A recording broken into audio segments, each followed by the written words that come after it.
누가? 얘가 이제 발동하는 거지. 얘 5살짜리 얘가 나도 갖고 싶어. 나도 타고 싶어. 얘 못 줘. 내게 우선이야. 딱 그렇게 하겠죠. 이게 당연히 욕망이 이제 그렇게 발동하게끔 돼 있으니까. 그래서 얘가 어떻게 돼? 그 유모차를 딱 뺏었어. 뺏어갖고 지가 유모차를 딱 타겠죠. 근데 이 타려고 할 때 얘가 뭐예요? 그거 네 거 아니야. 네 거 아니고 동생 거야. 네가 타면 안 돼. 그럼 너 문제 있어. 막 얘기하겠죠. 그죠? 그러면 얘 입장에서는 뭐예요? 야, 얘 것도 얘도 만족시키고 얘도 만족시키면 어떻게 해?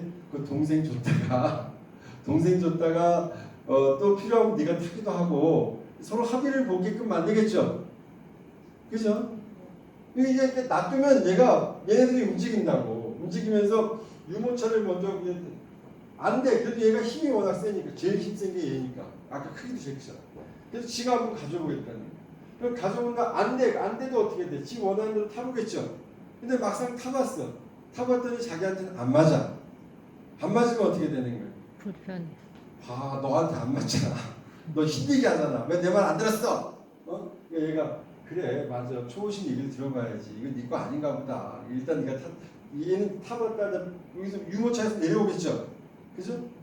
내려왔다가 그래 동생 줘야지. 동생 주면 좋겠다. 동생을 딱 줘봤어. 그러니까 동생이 딱 타봤어. 이뻐. 근데 딱 타놓고 가만히 보니까 또 뭐예요? 내가 타고 싶어. 뚝 타고 가나. 쟤는 예쁘게 타고 다니니까 나는 못하는 게 억울하잖아. 그럼 어떻게 돼? 다시 얘가 타보자. 다시 타보자. 너 내려와. 끄집어냈어. 올라탔어. 근데 어떻게 돼? 역시 안 맞아. 작아. 얘가 안 되잖아. 그러니까 다시 또 동생 주자. 그럼 다 칭찬받아.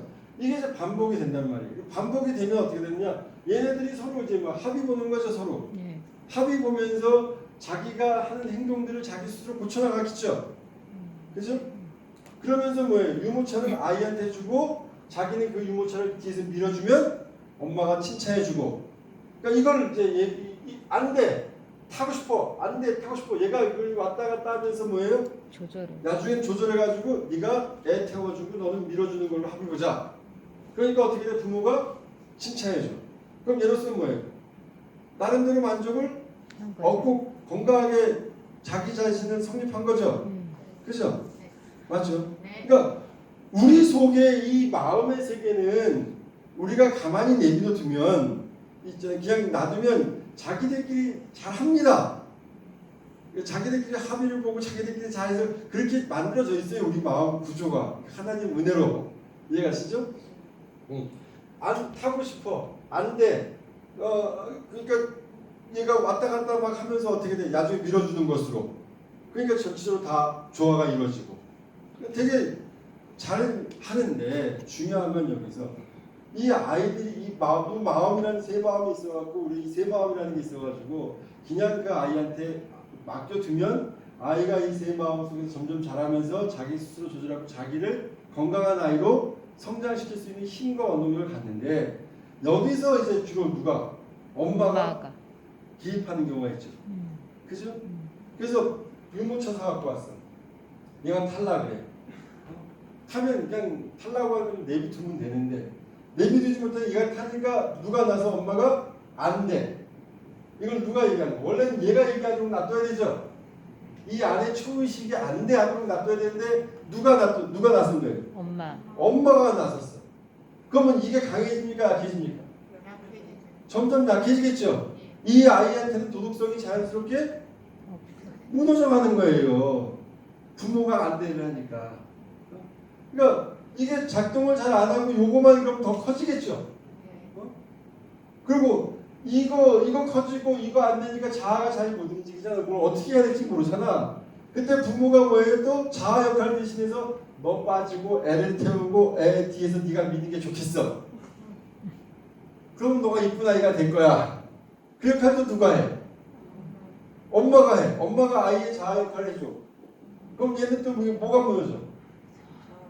자아가 무너지죠. 이 상황에서 내가 어떻게 해야 되는가를 제시하는 자아를 자꾸 상실하게 되죠. 누가 대신해 주니까? 부모가 계속 대신해 주니까. 그럼 나중에 얘는 뭐만 남아?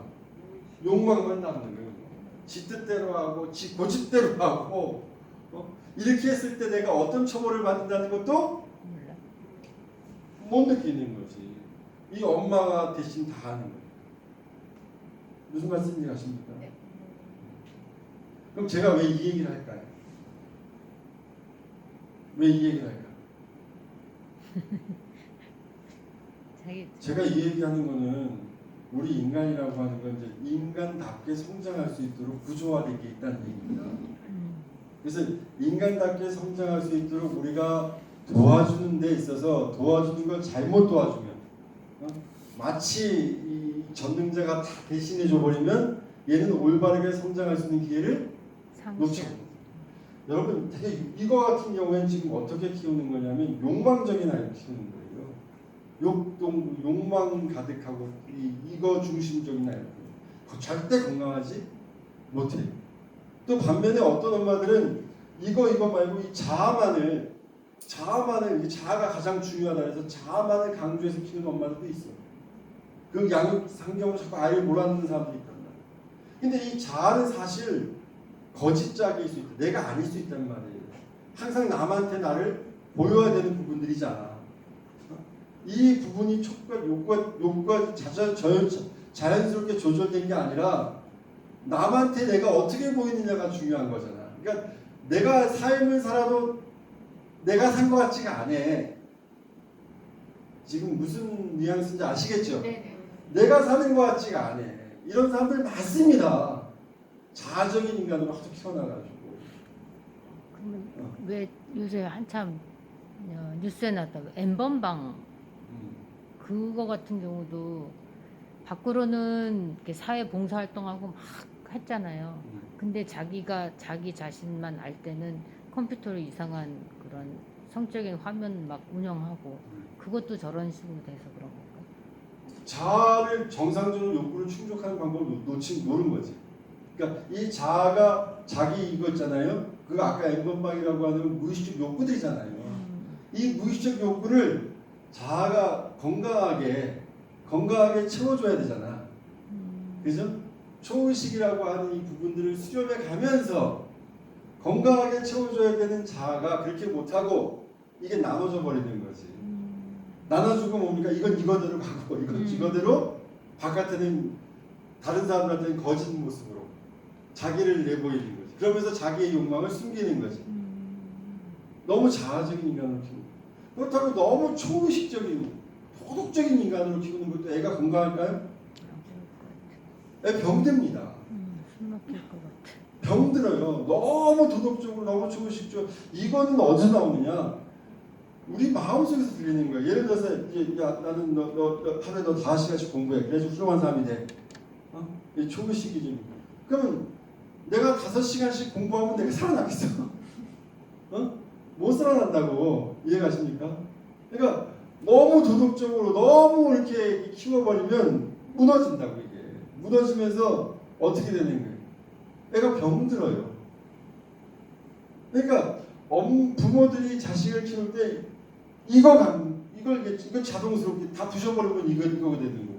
또 어떨 땐 너무 외면 거칠에 막 이쪽으로 이렇게 강조하는 자아만. 또 어떨 때는 되게 우리 같이 이제 부모가 목사면 너 하나님 말씀 거스린다 하고 맨날 이런 거 같이 쓰면은 얘가 이제 크다 보면 뭐가 이제 자꾸 떨어지는 것 같아. 벌 받을 것 같아. 뭐만 조금 하면 뭐예요? 뭐 하늘에서 뭐 떨어질 것 같아. 이게 막 속에서 들려오는데 어떻게 무슨 일을 하겠어? 이해가십니까? 그러니까 이거 키울 때 가장 건강하게 키우는 거는 지들끼리 알아서 해봐라. 지들끼리 알아서 자기들끼리 조절해가지고 합의 봐서 자기를 가장 건강하게. 그럼 얘도 만족하고 얘도 만족하고 늘 보람을 느끼잖아. 자아는. 그죠? 초의식도 뭡니까? 그때마다 작용을 하기 때문에 얘가 어떤 큰 울타리 밖에서 벗어나지 않는 아이를 클 수 있단 말이에요. 뭐 하면? 제가 늘 내버려두면 목숨에 관련된 거 아니고 그다음에 꼭 뭐 이렇게 부서지는 거 아니면 그런 것들은 미리 다 치워놓으면 돼요. 그거 아니면 아이가 자기 스스로 보고 판단하고 할수록 좀 기다려주고 여유 있게 하면 자기가 아까 유모차 얘기했죠. 유모차 사놓고 동생 줘 이렇게 안 하고 유모차 사놓고 딱 놔두면 애가 유모차 탔다 마다 나중에 어떻게 동생 끄집어 태우고 지가 믿는 아이가 된다는 거예요. 그리고 거기서 엄마가 아이고 우리 아이 이쁘네 그러면 얘는 뭐예요? 인생을 진짜 멋있게 살아낸 거지. 네. 어른이 이런 식으로 반복되는 거는 안 좋은 거예요? 좀 크게 안 들려요. 어른이 이제 어떤 일을 할 때 네.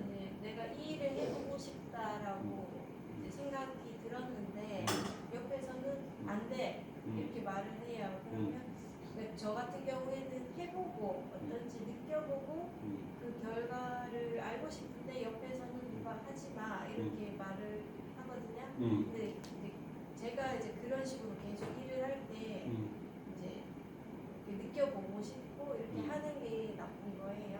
어른 이제라도 시작하시는데 이제라도 크게 이 사회 범주 안에서 벗어나지 않는다면 어린이가 내가 해보고 싶은 거 하고 해봤더니 느껴봤더니 아 이건 문제가 되구나. 그럼 초의식이 얘기해 준다고 내 속에 그건 내 속에서. 근데 그 전에 해보기도 전에 안 돼 하는 건 누가 하느냐? 바깥의 초의식이 얘기하는 거예요. 이해가세요? 근데 그 말이 크게 들리면 사실 그건 내 안에 초의식이 거기 반응하는 거거든요. 그럼 어렸을 때 나는 부모로부터 안 돼 소리, 하지마 소리 이게 많이 들은 거예요. 부모로부터 초의식을 간섭을 많이 당하는 거지. 그러니까 예를 들어서 내가 지금 이걸 하고 있는데 내가 이제 성인이 됐어. 근데 내가 이거 하고 싶은데 누가 와서 안 돼 그랬어.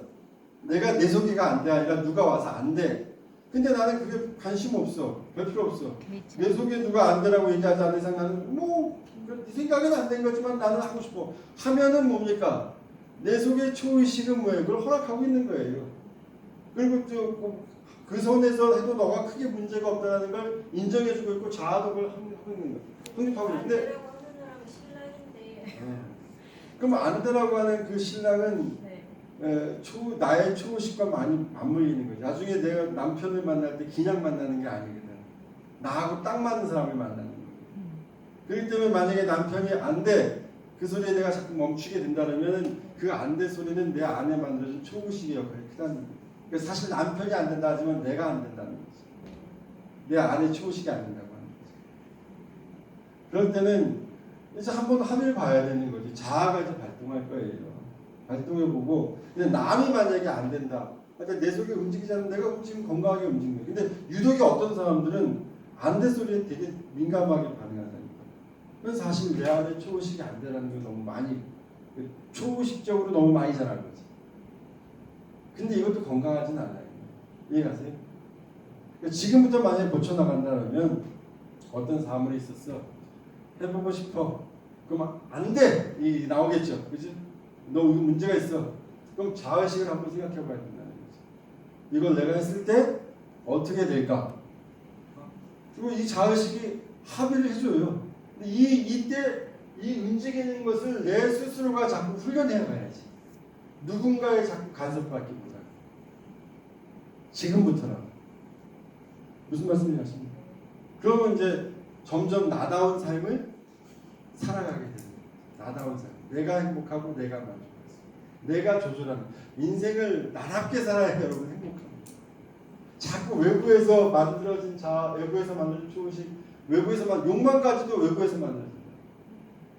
이런 거에 휩쓸려가면 평생 삶을 내가 주관하며 사는 것 같지만 실제 나는 평생 누군가에 의한 삶을 살아주는 것 같은 느낌으로 살아요. 근데 그것만큼 재미없는 게 또 없어. 요즘 그런 사람들 많잖아요. 이렇게 취업을 했는데 그 취업한 기간이 뭐 정부건 무슨 기관이건 회사건 교육기관 상관없이 취업을 하면은 일단 엄마가 전화를 한다는 거예요. 학교에도 그런 일이 많다는 거예요. 저희 언니가 12월까지 학교에 있었거든요. 예. 뒤집어진다고 전화해가지고 우리 자식 이렇게 해달라고. 그게 회사 대기업에도 그런 일이 빈번히 일어난다는데요. 공무원 사이에도 그렇게 취직을 하면 과장이나 누구한테 전화가 온다는 거예요. 우리 아들 이런 쪽으로 이런 쪽으로 이렇게 보내달라고. 그거 사실 그 부모가 대신 자식을 망치는 거 아니에요? 그러니까 걔는 그 자식은 부모를 위해 살아가는 거지. 그래서 열심히 사는데도 나는 열심히 살았다 평생 열심히 살았는데 왜 난 재미가 없지? 왜 나는 이게 뭐야 이렇게 뭔가 그 허무하고 쓸쓸하지? 이런 거 있잖아요. 요새 가장들도 그렇잖아요. 난 60평생 열심히 살았는데 돈만 벌었어. 다 끝나고 나서 보니까 좀 쓸쓸하고 공허하고. 허무하고 나다운 삶을 못 산 거지. 누군가에 의한 삶을 살아온 거지. 근데 이대로 나비도 보자 이거지 내면 이제라도. 근데 그렇게 키워왔어. 부모가 자꾸 역할을 대신해가지고 자아를 뭉개버리고 또 초자아도 뭉개버리고 막 이렇게 뭉개버리면서 그리고 이 스스로가 이렇게 자기가 조절하면서 이렇게 인생을 맛보고 느끼면서 살아가게끔 해줘야 되는데 이 부분에 있어가지고 뭐냐 이게 너무 간섭을 많이 나가다 보니까 이게 제대로 작동이 안 되는 거예요. 이런 사람들은 있잖아요. 막상 어떤 사건이 있으면 말은 막 잘해요. 근데 이제 실기는 못 살아봐. 감당이 안 돼. 감당이 안 되는 거야. 자기가 해본 적, 자기 스스로가 이렇게 돌려본 적이 없거든. 내 마음의 세계를. 항상 남에 의해서 돌려지고 거기에 대한 책임감이나 불안감도 다 누구한테? 남한테 던졌기 때문에. 그러니까 자기 인생의 주인을 자기가 안 사는 거야. 그래서 이 사람들의 특징이 뭐냐? 항상 저한테 상담을 목사님 내가 이렇게 해도 될까요? 내가 이렇게 살았으면 어떨까요? 아니 네 인생인데 네가 살아야지 왜 그걸 나한테 허락받냐 이거지. 허락받았다고 내가 그 사람의 인생을 뭐예요? 책임져줄 수는 없는 거거든. 물론 하나님은 모르겠지만. 저는 또 이해가 안 간 게 뭐냐면은 이제 제 조카들이 얼마 전에 둘이 군대를 갔다가 이제 그다 제대를 했어요. 네. 얘기는 들었었는데 훈련병으로 갈 때부터 군대에서 부모한테 훈련 일정까지 다 공개하는 거. 오늘 저녁에 식사가 뭐가 나올지까지 그걸 일일이 다 공개를 하더라고요. 그래서 나는 이거는 국가의 애들이 국방의 의무를 하고 갔기 때문에 부모가 믿고 기다렸는데 부모의 몇 마디에 이 제도 자체가 흔들리는 거 아닙니까? 저 그거 참 이해 안 갔거든요. 그죠. 이해가 안 가는데 이제 군대에서도 부모님이 자식에 상하는 마음이 너무 크니까 또 사고도 일어나니까 이제 안정감을 주기 위해서 배려 차원의 서비스 차원인 거지. 이게 자식을 모든 부모에 사랑하는 대한. 겁니까? 집착하는 거? 그러니까 이제 지금 한국 사회도 그렇고 다른 나라 사람들 자식에 대한 집착들이 강하고 자식에 대한 염려들이 점점 강하니까 자식에서 완전히 20대 되면 분리시켜놓고 내놔야 되잖아요. 분리를 못 시키잖아 아직까지도. 분리를 못 시키고 여전히 자식의 삶에 간섭하게 되잖아. 그러다 나라에서도 또 사고가 터지잖아. 사고가 터져갖고 한 명씩 죽잖아 또. 그러니까 그 불안이 가중되고 그 불안이 진짜 대한민국 모든 군인들의 어머니한테 만약 그럼 나라 폭동이 일어나요. 그러니까 국가에서 뭐예요? 그 부모들의 마음을 안정시켜주기 위해서 다 공개하는 거지. 다 공개하는 거. 이러다가 군사 비밀까지 다 공개하게 생겼어요. 근데 그렇게 안 하면 부모로부터 폭동이 일어나면 어떡하려고. 내 자식 다 내놔라. 왜 내 자식이 나라에 가서 죽어야 되느냐. 그렇게 개죽음 나갈 수 없다. 이러면 우리나라 못 돌아가요. 우리나라에서 가장 힘센 사람이 누군데? 엄마야. 이게 엄마. 부모가 부모. 엄마를 이용할 텐데. 그 조카가 그 자대 배치를 받고 휴가를 나왔을 때 만났어요. 그런데 그 얘기를 하는 거예요. 훈련 기간 도중에 그렇게 어려운 훈련도 아니라는 거예요. 기본적으로 모든 아이들이 할 수 있는 훈련인데 아이가 하나가 없어졌대요. 뒤집어서 찾아서 그 목매달기 전에 잡아냈다는 거예요. 그러니까 그날부터 다 짝져서 화장실을 가게 하고 그 군화 끈을 다 풀려서 압수해 가더라는 거예요. 날마다 목을 매니까. 그러면서 그 애가 그래요. 그 정도도 견디지 못하면 제가 세상에 나와서 어떻게 살겠느냐고 너무 어이가 없다는 얘기를 하는데 꽤 있다는 거예요. 그런 일이. 그 정도도 견디지 못한다고 하는 건 그 정도로 부모들의 간섭이 심했다는 얘기가 되는 거예요. 그 얘기를 이 작동 자체가 거의 마비될 수 있도록 부모들이 간섭하고 그 역할들을 대신해줬다. 반증이 되는 거죠. 이해하시죠? 그러면서 거의 스스로 걱정을 하더라고요. 우리 지금 아이들이 이렇게 너무 약하다고 걔는 이제 그 말만 하고 말았는데 그 소리 들으면서 근데 지금 아무 사람들이 없잖아. 이 중요한 얘기. 사람들이 와서 들어야지. 아 그렇게 우리나라가 그렇게 돼가고 있는 거는 또 아이들이 그런 도 속에서도 강도를 참아내지 못하는 것은 이러한 훈련들에 대해서 부모가 너무 그 역할들을 대신해 왔기 때문에 이런 상황에 처했을 때 아이들 스스로가 내가 어떻게 이 삶을 대처해야 될지를 훈련해 보지 못했기 때문에 멘붕 상태가 터지면 그냥 여러분 죽는 것도 대단히 안정감이 있습니다. 너무너무 불안하면 사람이 있잖아요. 웬만큼 아파서는 아니겠지만 너무너무 아프면 감당이 안 되면 뭐예요? 택하는 게 죽음이라고. 왜 죽으면 안 아플 거라고 생각합니다. 이 고통이 사라질 거라 생각합니다. 사실 그게 아닌데 어찌됐든 간에 그렇게 생각한다. 그러니까 불안이 너무 심하면 죽으려고 한다고. 어떻게 해야 될지 모르면 뭐예요? 택할 수 있는 게 뭐예요? 가장 영원한 세계, 안정을 취할 수 있는 영원한 세계, 죽음을 향하는 거지. 이거 심각한 겁니다. 지금 얘기하는 것처럼 우리 한국 사회에서 심각한 겁니다. 근데 그 심각한 것의 원인은 다 누가 만드냐? 엄마들이 모르고 만들잖아. 대신해주면 우리 아이를 위해서 내가 대신 이렇게 해주고 우리 아이가 더 힘이 되겠지. 또 내가 본이 되니까 아이가 잘 보여. 이 본은 상황이 있잖아요. 엄마가 만들어낸 본은 일정한 상황이잖아. 얘가 앞으로 살아가는 삶 속에 얼마나 많은 특이한 상황과 얼마나 많은 새로운 환경들이 부딪히겠어. 엄마가 보여준 건 엄마가 비슷한 상황에서 내가 대처할 수 있겠지. 근데 엄마하고 비슷한 상황이 아닌 사회를 내가 얼마나 많이 만나겠어. 그럴 때마다 이 마음들이 서로 조작을 잘 해가지고 대처해 나가야 될 거 아니에요. 근데 새로운 상황에서는 뭐예요? 늘 대신해 줬으니까 멘붕 상태가 오는 거지. 멘붕 상태가 오면 뭐 불안해지는 거야. 사람이 갑자기 불안해지고 막 두려워지는 거야. 삶이. 그럼 어떻게 되느냐? 가는 거지 뭐. 편안하게. 그래서 이제 제가 이제 10분만 딱 쉬었다가 우리가 인간이 왜 그럴 수밖에 없는 자율성에 대해서 한번 또 공부해 봅시다. 자율성에 공부하게 되면 왜 내버려둬야 되는지, 왜 내버려둬야 되는지, 왜 간섭하지 말아야 되는지 이걸 좀 이렇게 더 많이. 여러분 자녀 키우는 거 훌륭한 사람을 키우는 거 그렇게 어려운 게 아니에요. 오늘은 진짜 엄마들이 와서 좀 들어야 되는데 한번 5분만 10분만 쉬었다가 이거 한번